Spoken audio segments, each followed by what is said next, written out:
guiado tu camino y a tu lado siempre está. Sus promesas cumplirá y a su tiempo lo verás. Eres parte del pueblo de Dios, Él te levantará, te restaurará y tu victoria llegará. Fuiste llamado y escogido, a su voz has respondido. Es tiempo de creer. Centro Victoria, nacimos para vencer. Hola, ¿qué tal? ¿Cómo les va? Mucho gusto saludarlos, una bendición de Dios, esperando que se encuentren muy bien. Quiero decirles que vamos a celebrar un día muy especial, es el Día de los Niños. Un saludo especial para todos los niños del mundo, para los niños de Costa Rica y muy especialmente para todos los niños del Centro Victoria. Esperando que se encuentren muy bien, les tenemos una bendición para todos ustedes, que Dios los siga bendiciendo.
Dios y Padre eterno, autor de la creación, poderoso. Tu espíritu intervino, el Verbo se encarnó, Cristo tu salva. Creo en nuestro Dios el Padre, en su Hijo Cristo el Rey. Creo en el Espíritu Santo, Dios tres en uno es. Creo que resucitaste, que nos levantarás. Creo en el nombre de Jesucristo.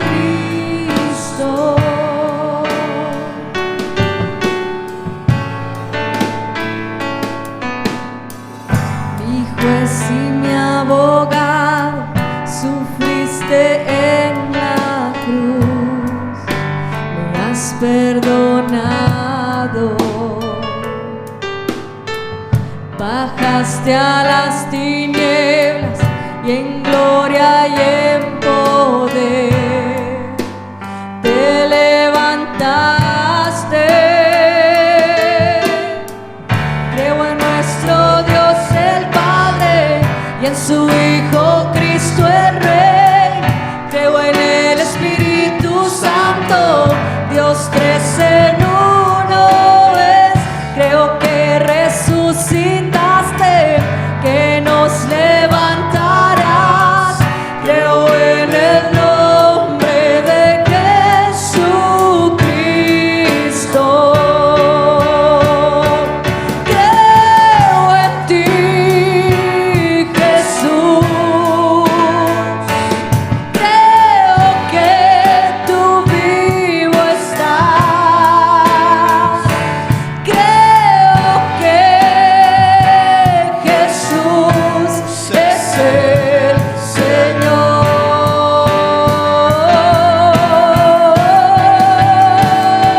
Creo en ti, Jesús.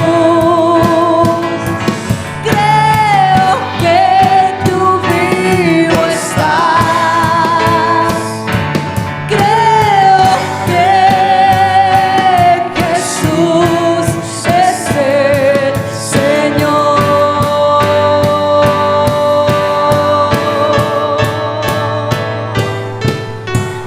Creo en Dios el Padre y en su Hijo Cristo el Rey. Creo en el Espíritu Santo, Dios tres en uno es. Creo que resucitaste, que nos levantarás. Creo en el nombre de Jesucristo. Creo en la vida eterna. Creo en la comunión. Creo que tu pueblo es uno. Creo en tu iglesia, Dios. Creo que resucitaremos, que en gloria volverás. Creo en el nombre de Jesucristo. Creo en el nombre de Jesucristo. Creo en el nombre de Jesucristo.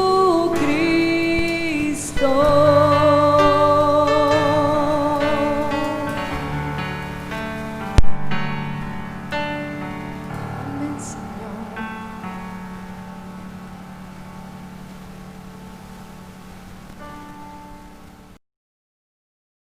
Amén, así es.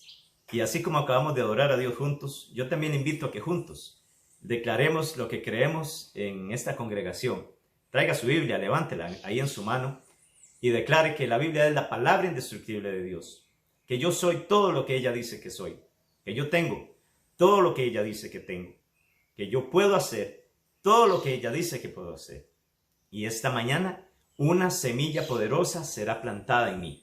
Esa semilla la trae a continuación nuestro pastor Yamil Jiménez. Bendiciones.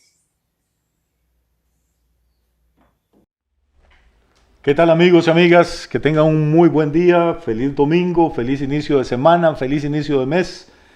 Dios es el que hace nuevas todas las cosas y aquí estamos arrancando con todo esta semana, con ganas de ver la bendición de Dios, con ganas de trabajar, con ganas de echar para adelante en todas las áreas de nuestra vida a pesar de las circunstancias. Cuando las circunstancias son fáciles, cualquiera puede. Cuando las circunstancias son difíciles, pues ahí es donde se manifiestan los hombres y las mujeres de fe, de convicciones, los que echan para adelante, los que siguen creyéndole a Dios.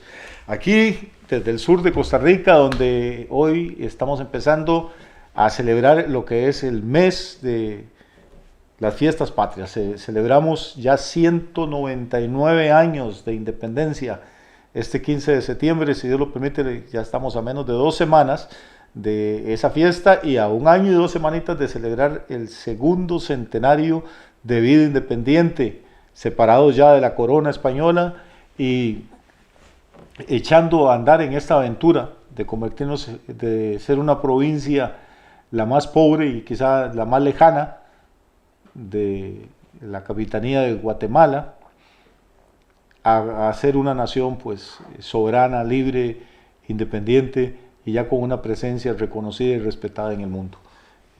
A todos los compatriotas que nos miran en otros países también, un abrazo y recordarles por este medio un pedacito de terruño de este país tan querido. Y a los demás hermanos y amigos que nos ven en otras naciones, pues muchas gracias como siempre por su atención. Darle gracias al Señor porque de verdad estamos vivos, porque estamos entusiasmados. Esta palabra entusiasmado me encanta. Les he dicho otras veces, entusiasmado viene del griego, es un vocablo que viene del griego, y que incluye la palabra teos, que es Dios. Para los griegos un hombre con una mujer que estaba entusiasmado o entusiasmada, realmente lo que estaban diciendo era que estaba poseído por Dios, poseído por Dios. Pero así que la gente creyente, los hijos, las hijas del Dios vivo, deberíamos de ser personas entusiastas, deberíamos de ser personas optimistas, personas de fe. Nosotros tenemos una razón para estar siempre positivos, tenemos una razón para creer que las cosas siempre van a mejorar, tenemos una razón para darle una palabra de aliento a las demás personas.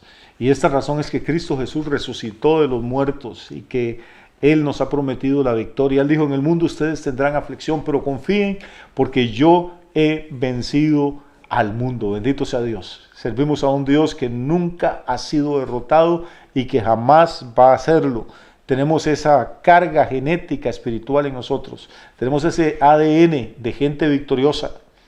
Yo sé que hay hijos e hijas de Dios que están pasando momentos difíciles, sé que hay gente que se nos deprime, sé que hay gente que llora, sé que hay gente que se cansa, a mí me ha tocado y a ustedes también probablemente, pero eso es pasajero. Lo que es permanente, lo que es eterno, es la victoria que Cristo Jesús compró para nosotros. La rueda va a dar vuelta, amado, la rueda va a girar nuevamente, y si hoy te sientes abajo, pues el Señor te va a poner encima, te va a poner como cabeza, y no como cola, porque para eso fuiste creado, para eso fuiste redimido, para ser un hombre o una mujer de influencia, para ser un hombre o una mujer que sean luz en medio de las tinieblas, para ser una voz en este desierto poblado de malas noticias, ser una voz que se levanta para decir que hay esperanza, que hay salida, que hay una luz al final del túnel, que hay salvación, que hay perdón para el perdido,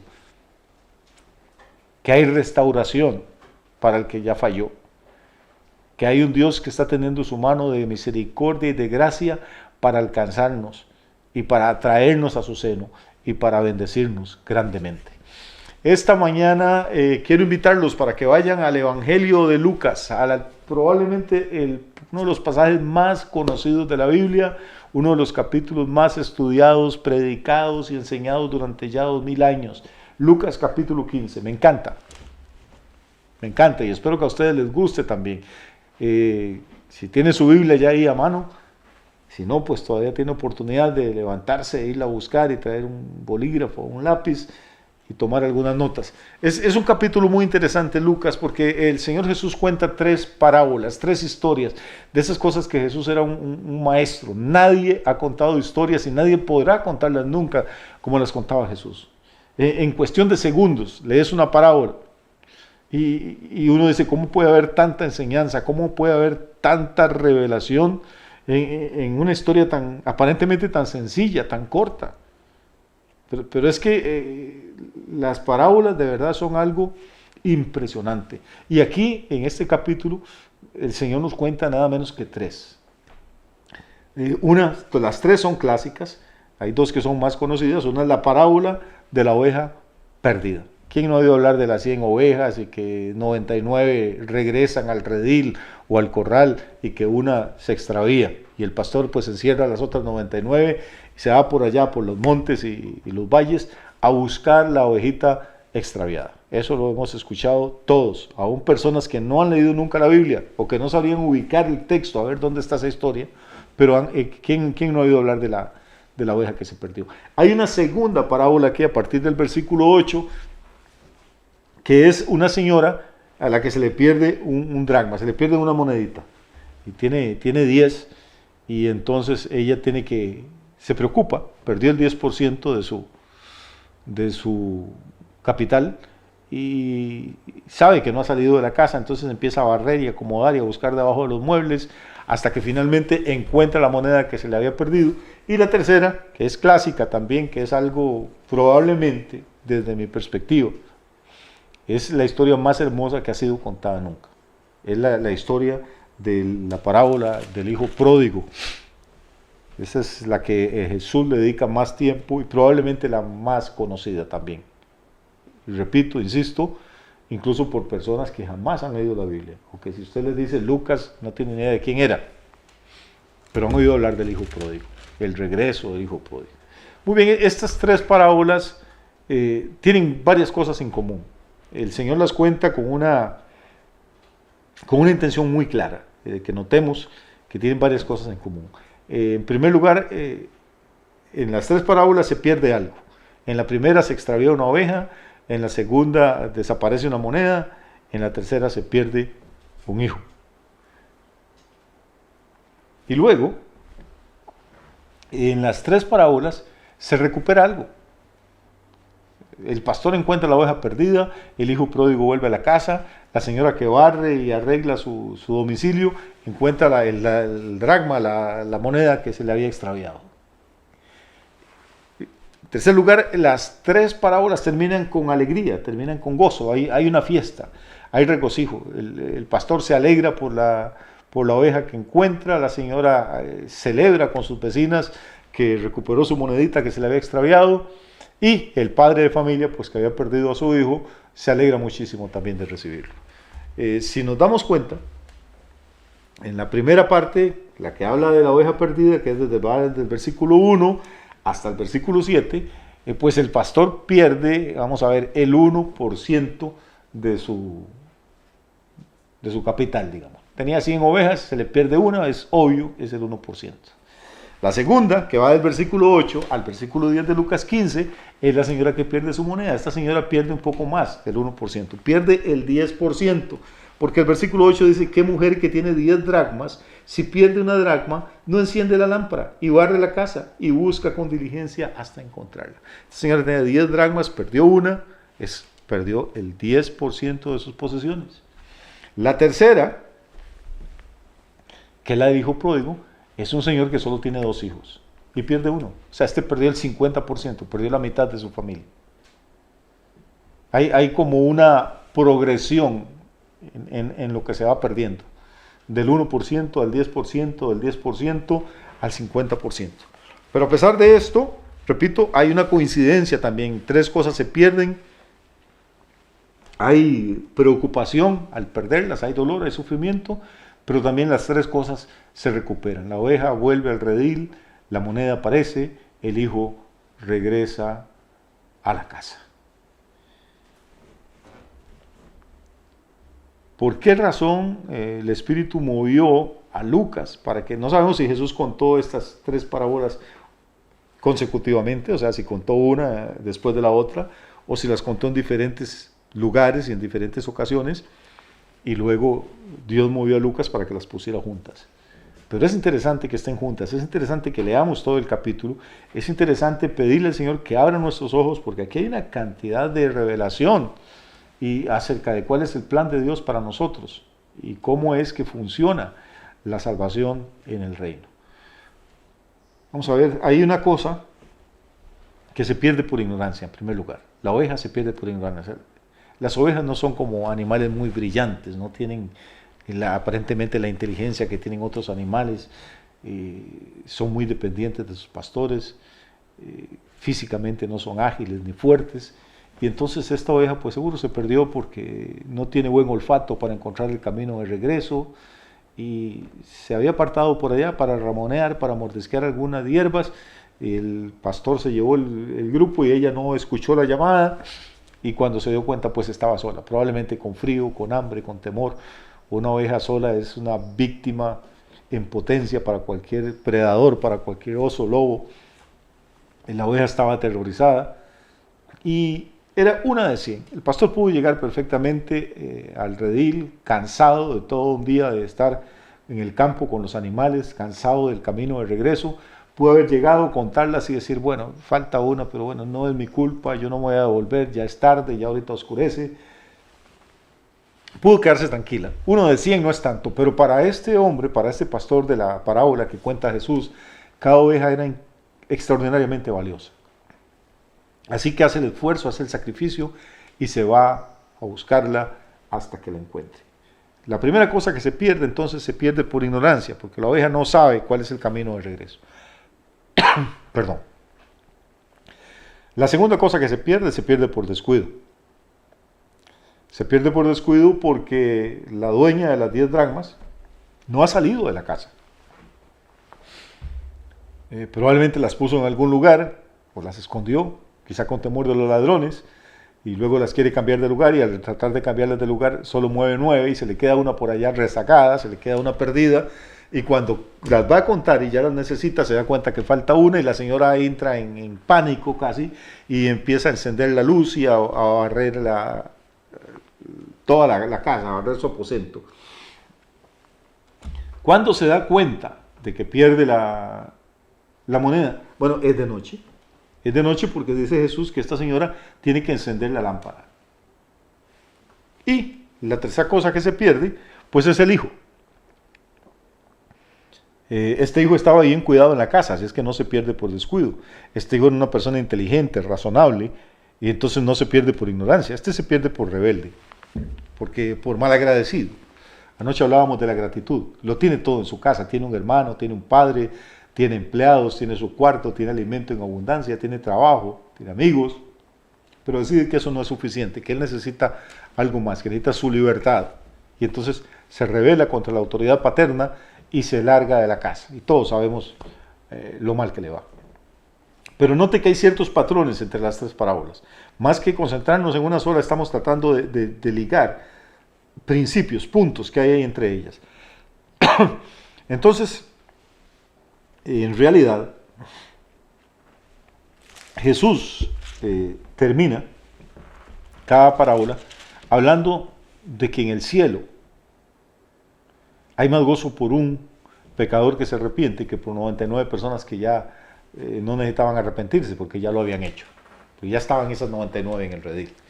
Entonces, cada una de estas parábolas lo que vemos es que tiene una aplicación espiritual, tiene una aplicación que tiene que ver con nuestra salvación. No importa si está hablando de ovejas, si está hablando de monedas, si está hablando de hijos pródigos, en realidad Jesús lo que está hablando aquí es de este milagro del perdón, el milagro de la reconciliación del hombre con Dios, de esa cosa que llamamos salvación, regeneración, nacer de nuevo, como usted quiera, pasar de muerte a vida, conversión, qué sé yo. Usamos muchos términos para hablar de esta experiencia espiritual, pero la oveja que se pierde por ignorancia necesita que el pastor la salga a buscar. Alguna gente hoy en día entra a las iglesias y entra como con mucha emoción y mucha efervescencia, mucha euforia, y está ahí unos meses o unos años y luego como que se les acaba el combustible y no regresan.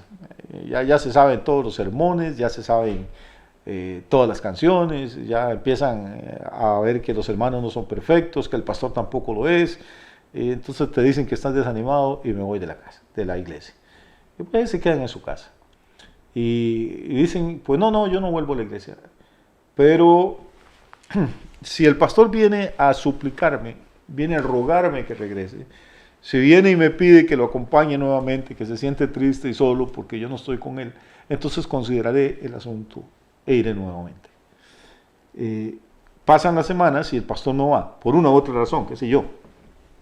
Entonces estos hermanitos se amargan y dicen, no, es que los pastores no tienen amor, porque el pastor tiene que buscar a las ovejas perdidas, el pastor tiene que buscar a la perniquebrada.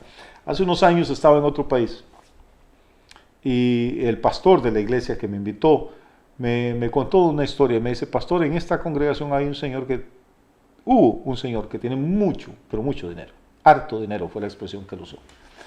Y ese señor tiene como 3 años de no venir a la iglesia. Y está muy molesto conmigo. Pero supo que usted venía y entonces me llamó para invitarlo a usted a almorzar a la casa de él. y le estoy extendiendo la invitación a ver si usted quiere ir. Yo le dije, pastor, claro, pero usted va a ir. Y dice, sí, pues me dijo que yo lo acompañara, que yo lo llevara. Le digo, va, hagámosle. Y fuimos a la casa de este señor, una casa impresionante, una casa de 3 niveles, de verdad, el señor tenía mucho dinero, un almuerzo delicioso, pero esos almuerzos casi siempre tienen un precio. Y mientras preparaban el café o algo en la cocina, el señor nos pasó a una de las salas de su casa y empezó a hablar conmigo, muy decente, muy educado, pero yo sabía que ahí estábamos los 3 solos y que en algún momento me la iba a lanzar. Hasta que me dice, pastor, ¿qué piensa usted de los pastores hoy en día? Me dijo el hermano que se había alejado de la iglesia. ¿Qué piensa de estos pastores modernos que no visitan a las ovejas cuando éstas dejan de ir a la iglesia? Porque la Biblia, y el Señor sabía sus versículos, la Biblia dice que iba a haber pastores que no visitaban a la perniquebrada, y ellos tienen su cuento ahí, sus argumentos. Entonces, imagínense la situación. Aquí está este señor que es el anfitrión de la casa, que me está invitando. A la par tengo al pastor, y lo que él me está preguntando pues es para atacar a su pastor. Y ya ahí uno empieza a sentir como que el almuerzo le cayó mal. Y yo, Señor, ¿qué hago? Y entonces le dije, bueno, hermano, pues qué bueno que usted conoce la Biblia. Sí, pastor, y usted sabe que en Lucas 15 dice que el pastor dejó las 99 en el redil y se fue a buscar la que se había perdido. Eso quiere decir que el pastor tiene que dejar las que ya están en la iglesia, que están bien en el templo, tiene que dejarlas y dedicarse a buscar a los que nos hemos alejado, a los que no estamos. Qué interesante y qué forma de pensar. Y créame, este señor no es único, hay miles de gente así en las iglesias y fuera de las iglesias. Y la verdad es que yo no sabía qué pensar. Y le digo, hermano, ¿usted está seguro que la Biblia dice eso? Y me dice, claro, pastor, en Lucas 15. Y le digo, hermano, ¿ya ha leído todo el capítulo? Ajá, claro. ¿Y ha leído que hay una historia de un hijo que se fue de la casa? Y, ajá, sí, pastor. Y le digo, bueno, dígame una cosa, ese hijo probablemente pasó meses o años fuera de su casa. Desde luego. Le digo, porque la Biblia dice que gastó toda su fortuna, que tuvo que andar buscando trabajo, que llegó al extremo de cuidar cerdos, una situación terrible. Usted conoce esa historia, ¿verdad? Sí, pastor. Le digo, dígame una cosa, ¿y cuántas veces lo fue a buscar el papá?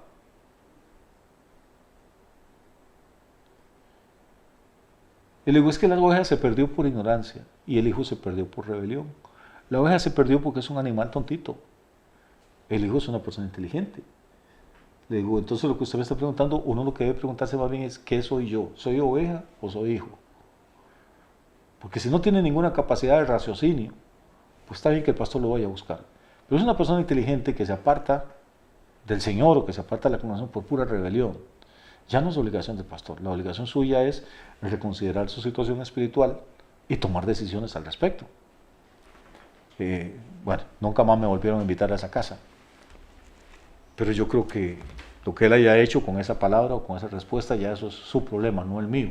Creo que en ese momento es necesario a algunas personas marcarle la diferencia. Estas parábolas tienen un propósito y si las leemos de una en una, pues vamos a sacar algunas conclusiones. Pero si las analizamos en bloque, nos vamos a dar cuenta que es una presentación perfecta. Ahora, hay personas que no son como el hijo pródigo.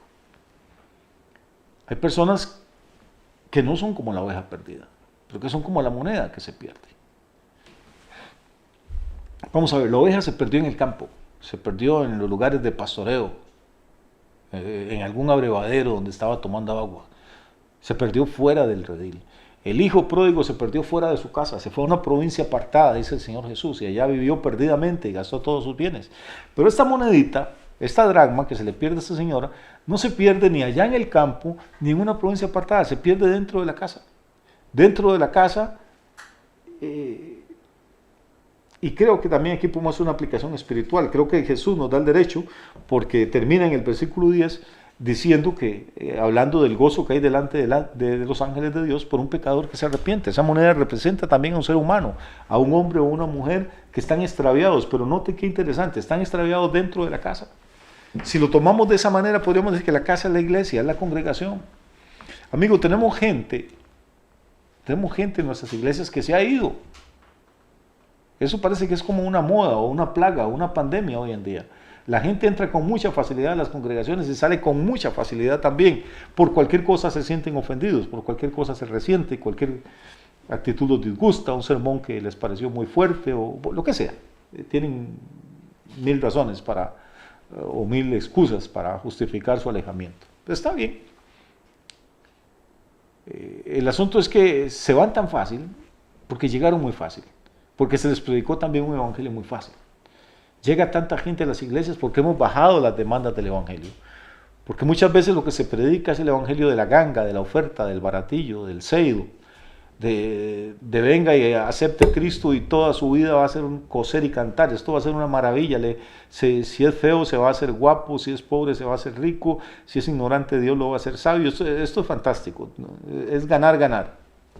Y nunca le hablamos a la gente de compromiso, de humildad, de perdón, de tomar la cruz, de ser soldados del reino,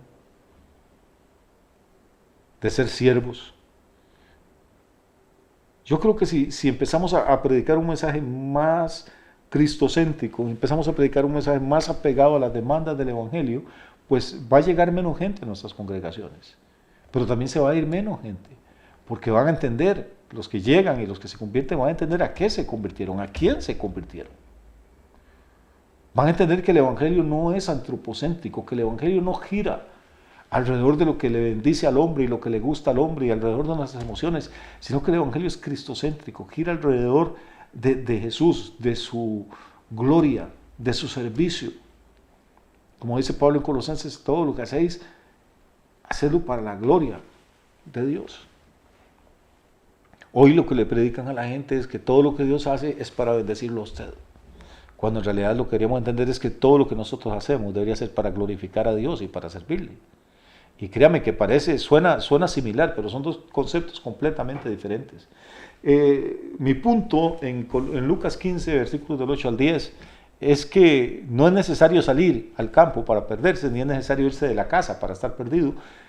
Lo que dice Jesús es que hay personas que están perdidas dentro de la casa, o sea, dentro de la iglesia. No podemos medir el éxito del ministerio porque es que Dios nos está bendiciendo. Tenemos 5,000 personas en el culto, 10,000 o 500 o 50, no sé. Pero no podemos medir el éxito de nuestro ministerio por eso. ¿Qué hacemos con una moneda que está perdida? Esta señora era la dueña de esa dracma, había trabajado duro para ganársela. Pero si la moneda está oculta, si está perdida, no podemos hacer nada con ella, no podemos comprar pan, no podemos comprar queso, no podemos comprar leche, no podemos ofrendar, no podemos bendecir a un pobre, no podemos hacer nada. O sea, la moneda sabemos que por ahí está en alguna parte, pero es inútil, no me sirve de nada. Dios tiene gente dentro de su casa que está perdida, que son inútiles para el reino, que no se puede contar con ellos para nada, que no han tenido una experiencia de salvación, que van por costumbre, por rutina, por religión, porque les gusta una muchacha o un muchacho, porque les gusta la música, porque les gusta cómo predica el pastor o cómo enseña el diácono, pero no han tenido un encuentro personal con Jesucristo, no han entendido realmente lo que es el corazón del evangelio. Se puede estar dentro de la casa y estar perdido. Y digo que era de noche, porque hay oscuridad en la casa. Versículo 8 dice Jesús que la mujer tuvo que encender la lámpara, barrer la casa y buscar con diligencia hasta encontrar su capital que estaba extraviado. Hay que encender la lámpara en la casa de Dios. Hay que buscar con diligencia. El hecho de que una persona asista a un templo o a una iglesia determinada no garantiza nada. No garantiza nada. Lo hemos dicho muchas veces y a alguna gente puede que eso le parezca grosero, pero créame que no lo es. Usted puede ir a un aeropuerto o a un campo de tener una pista de aterrizaje y dormir ahí durante 3 años, o 5, o 30 años, y nunca se va a convertir en avioneta. Y uno puede asistir a un templo 3 años o 30 y no por asistir se va a convertir en cristiano. Repito, por eso es que tenemos números y cifras tan alegres, tan alentadores. Hablamos de cientos de feligreses, hablamos de millares. Pero a la hora de que el Señor necesita hacer el gasto, a la hora de que el Señor necesita extender el reino, impulsar su visión, ¿con cuánta de esa gente que está ahí adentro realmente puede contar? ¿O son monedas perdidas? Y nuestra labor La labor del pastor tuvo que irse a la calle, a buscar a la gente que estaba en ignorancia, a la gente que no, quizá nunca ha escuchado el Evangelio, que no conoce cuál es el camino de salvación.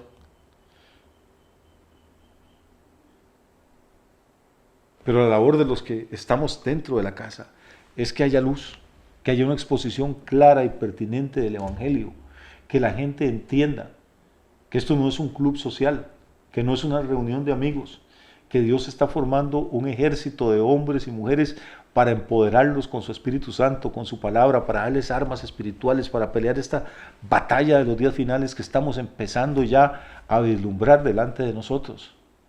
Y quizá todos estos momentos difíciles, semanas o meses difíciles que hemos atravesado y que estamos pasando todavía, tengan un efecto positivo en nosotros, nos despierten, nos ayuden a entender que esto no es un juego,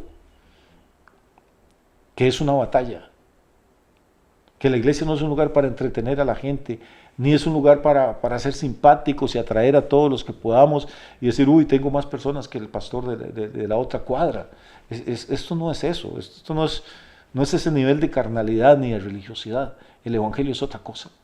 El Evangelio es encender la luz y barrer la casa y sacudirla y buscar diligentemente hasta que estemos seguros de que todos los que están aquí adentro han tenido la oportunidad de oír claramente expuesto el Evangelio y han tomado una decisión al respecto. Hay gente que dice, yo soy cristiano de la tercera generación, de cuarta generación, mis bisabuelos eran evangélicos. Amigos, no hay cristianos de cuarta generación, ni de tercera, ni de segunda. El hecho de que sus abuelos y bisabuelos y tatarabuelos y padre y madre y tíos y tías hayan sido creyentes y hayan sido fieles al Señor no le garantiza nada a usted. Algunas veces la gente no entiende, la Biblia habla de los hijos de Dios muchas veces y de las hijas de Dios, pero la Biblia en ninguna parte habla de los nietos ni de las nietas de Dios. Dios no tiene nietos, los hijos de los creyentes no son salvos automáticamente. No importa si usted es hijo de pastor o hija de pastor, usted tiene que tener su encuentro personal y su relación personal con el Señor Jesucristo. No importa si su papá y su mamá cantan en la iglesia desde hace 20 años, o son diáconos, o sirven, o son el tesorero de la iglesia, eso no tiene validez a los ojos de Dios. Hay una promesa para la familia de los creyentes, pero como todas las promesas de la Biblia, tiene que ser activada por la fe de aquellos a quienes está dirigida. Así que tarde o temprano, usted tiene que reconocer que el hecho de haber nacido en la iglesia, de haber crecido ahí, incluso de servir en la iglesia, no garantiza nada. Se puede estar en la casa, dentro de las 4 paredes de la casa o entre las 4 paredes del templo y todavía ser inútil para el servicio, ser inútil para Dios porque está escondido, porque está perdido. Volvemos entonces. Tenemos una pastor que sale a buscar una oveja y la encuentra. Tenemos una mujer que busca con diligencia, que limpia la casa, que enciende la luz, hasta que encuentra sus 10 moneditas, están completas y ahora puede usarlas para lo que ella las necesita o para lo que ella desea. Y tenemos también el hijo que se va de la casa de su padre, que no se va ni por ignorancia y que no se pierde por descuido, sino por rebelión, consciente de lo que hace. Y que gasta su capital, gasta las bendiciones que su padre había atesorado para él, hasta que se da cuenta, por más adulto que sea y por más inteligente que sea, que separado de su padre no es nadie y no tiene toda la fuerza, ni el poder, ni la sabiduría que él creyó que tenía. Entonces, este hijo, y repito que creo que esta es la historia más hermosa jamás contada, pasa por una serie de percances, de situaciones. No diría de altibajos porque todo es hacia abajo y hacia abajo, hacia abajo. No hay momentos en que está mejor que el otro. Desde que sale de la casa de su padre es un descenso continuo hasta que termina trabajando en una porqueriza y cuidando cerdos, codiciando el alimento que comían los marranos. La situación llega a ser tan grotesca, tan terrible, tan dolorosa que dice que este hombre por fin recapacita, vuelve en sí. Vea que el papá no sale a buscarlo. Aquí no hay ningún pastor que venga a echarse la ovejita al hombro. Aquí no hay ninguna señora barriendo el chiquero, barriendo la porqueriza para ver si encuentra al hijo. No. Este es un ser humano que ya ha estado en la casa del Padre. Este es un ser humano que ha gustado las bendiciones de Dios, que ha estado sentado a la mesa de su papá y que por pura rebelión, y quizá esta palabra de Dios la está dirigiendo a algunos y a algunas de ustedes específicamente en esta mañana, por pura rebelión decide apartarse. Decide elegir su propio camino hasta que finalmente choca contra una pared. y ve que no hay más salida, que no hay más alternativa. O bien que tiene dos opciones. Una, me muero de hambre aquí cuidando marranos. O dos, me levanto y vuelvo a la casa de mi padre y le digo: Padre, he pecado contra el cielo y contra ti, perdóname. Este hombre toma, se arrepiente de sus malas decisiones, se arrepiente de su terquedad, se arrepiente de su rebelión y decide volver a la casa de su papá.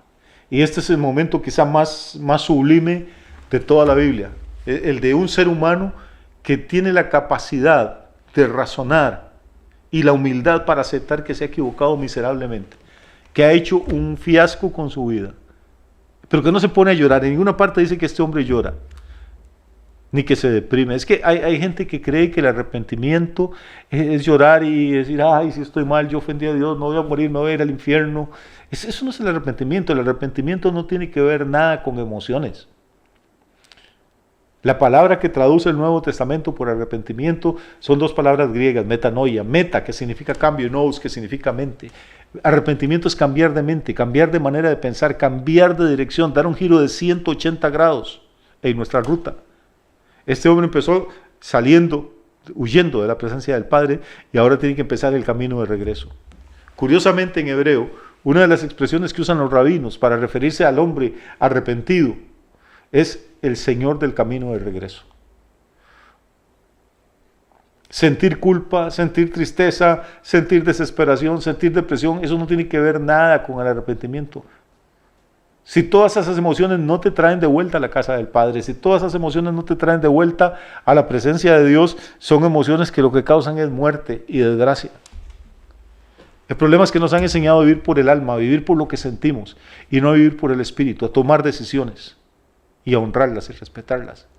Este hombre empieza a caminar, no sabemos si caminó una semana, porque dice que era una provincia lejana, o caminó meses, o le tomó años. No quiero pensar en las condiciones en que pudo llegar a la casa de su padre con las sandalias rotas o con los pies sangrando, la única túnica que tenía hecha harapos. No sabemos si llegó todavía lleno de barba y cabello, que no tenía dinero para acicalarse. No sabemos si llegó oliendo todavía a cerdos. La cosa es que el padre lo ve de lejos y sale en carrera, ni siquiera espera que llegue a la casa. Cuando este hijo empieza el camino de regreso, Dios siempre sale a toparte a la mitad del camino. Y el hijo le dice: Padre, he pecado contra el cielo y contra ti, no soy digno de ser llamado tu hijo. Recíbeme, le iba a decir, recíbeme como uno de tus jornaleros, como uno de tus peones, como un empleado. Pero el padre no se lo permite. Lo abraza, lo besa y empieza a pegar gritos y dice: traigan una túnica nueva, traigan sandalias nuevas, traigan el anillo de oro, maten al becerro gordo, hagan comida, hagamos fiesta, contraten una orquesta. Vayan a buscar mayordomos, llamen a mis siervos, llamen a mis siervas, avísenle al pueblo, enciendan las luces. Porque mi hijo que estaba muerto ha revivido, y mi hijo estaba perdido y ha sido hallado. Y esto, amigos, es, repito, para mí la historia más conmovedora de toda la Biblia. Es el cuadro perfecto de cómo la gracia de Dios opera. Lo único que Dios está esperando para cambiar tu vida, para hacer un milagro verdadero, para darte el gozo y la paz verdadera, es que tomemos una decisión. No es necesario llorar, no es necesario deprimirse, no es necesario sentirse culpable. Es simplemente decir: he hecho mal, me levanto y vuelvo a la casa del Padre. Hay algunos de ustedes que están fuera hoy en día. Algunos que están como el hermano este que les conté de aquel país que me invitó a almorzar, esperando que el pastor los vaya a buscar o que un hermano pase a buscarlos. Ya usted está un poco crecidito para eso, ya está grande. Usted no es una oveja, usted no está en ignorancia, usted no es incapaz. Usted sabe dónde le conviene estar. Otros quizás están ahí dentro de la casa, van al culto, se reúnen o van a misa, qué sé yo, pero son completamente inútiles para Dios en el reino, inservibles. Han oído, se saben ya muchos sermones, se saben las canciones, conocen toda la liturgia y la rutina, pero no han tenido una experiencia espiritual de nuevo nacimiento con Jesús. Hoy puede ser tu día. Y hay otros que estuvieron sentados a la mesa del Padre, incluso algunos de ustedes que le sirvieron a Dios, que tuvieron experiencias espirituales y hoy están lejos de la casa. Nada haces con sentirte frustrado ni culpable. Lo que tienes que hacer es simplemente levantarte y reconocer que fuiste creado para un destino más alto, que no debes envejecer ni morirte cuidando los cerdos del diablo cuando podrías estar sentado en la casa donde se come bien, donde se vive bien, donde eres amado, apreciado y respetado. Quiera Dios que algunos de ustedes tomen esas decisiones. Son las decisiones más radicales, las más importantes que un ser humano puede tomar, pero porque no solo afectan tu estilo de vida aquí en la tierra, sino que van a afectar tu destino eterno también. De parte de todo el equipo y de toda la congregación, los que trabajamos para producir estos programas de Centro Victoria, es nuestro deseo más ferviente y es nuestra oración que puedas en realidad acercarte a Dios no por una emoción, sino por una convicción, por una decisión. Y cuando lo hagas, va a haber fiesta en el cielo, porque hay más gozo ahí arriba por un pecador que se arrepiente que por 99 que no necesitan arrepentirse. Que Dios te bendiga, que tengas un fin de semana espectacular y te esperamos la próxima semana, si el Señor así lo permite, aquí en tu programa de producciones Centro Victoria.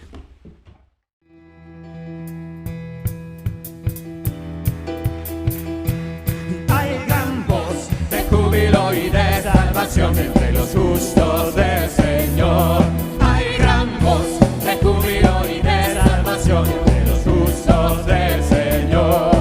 La diestra de Hashem poderosa es la diestra de el Señor. La diestra de Hashem poderosa es, su mano reina en alto, su mano reina en alto. Hay gran voz de júbilo y de salvación entre los justos del Señor. Hay gran voz de júbilo y de salvación entre los justos del Señor. La diestra de Hashem poderosa es, la diestra de el Señor. La diestra de Hashem poderosa es, su mano reina en alto, su mano reina en alto. Hay gran voz de júbilo y de salvación entre los justos del Señor. Hay gran voz de júbilo y de salvación entre los justos del Señor. La diestra de Hashem poderosa es, la diestra de el Señor. La diestra de Hashem poderosa es, su mano reina en alto, su mano reina en alto, su mano reina en alto. Hay gran voz.